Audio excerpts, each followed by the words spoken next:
Catherine Oak. I'm from Grand Falls, Windsor, Newfoundland. I am president of Local 3102 with the Newfoundland and Labrador Association of Public and Private Employees, and Region 3 board member. As well, I'm a delegate to the Central Newfoundland and District Labour Council, and I sit as an employee representative on the EI Board of Appeals for Central Newfoundland through Service Canada. I have serious concerns with the problematic issues surrounding the EI Act and the deficiencies and the inequities that Act presently holds. I have serious concerns with how the EI Act services, in particular single mothers. It's increasingly difficult for single mothers to access the EI services with regards to the hours of work required in order to qualify. Oftentimes, single mothers are consumed with having to work outside the home and then versus being at home with their children and being usually and most generally the sole caregiver of the children in the home, trying to balance childcare and not being able to work enough hours to access EI.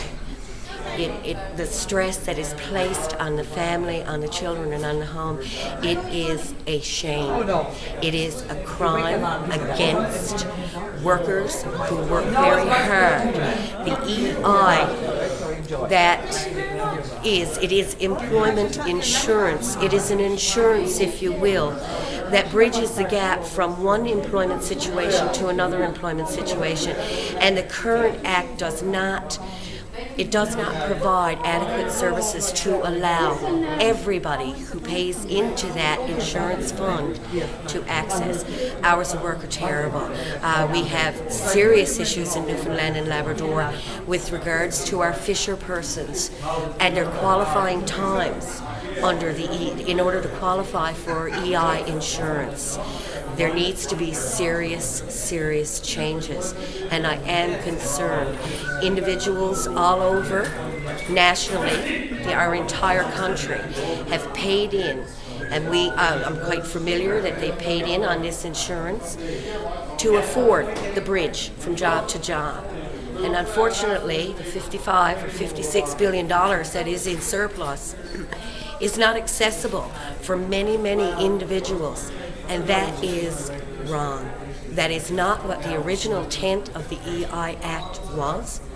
The insurance of protection from job to job, and changes desperately need to be made to provide a better quality of life for the individuals that are struggling, especially in the economic times that we have right now, where we're in such a downturn nationally.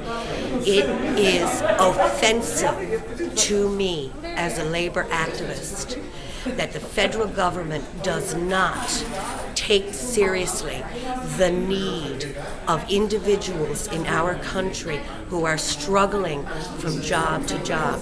This is not monies that they are going to pay frivolously or spend frivolously. This is to provide food, clothing, a roof over their head for their families and for themselves.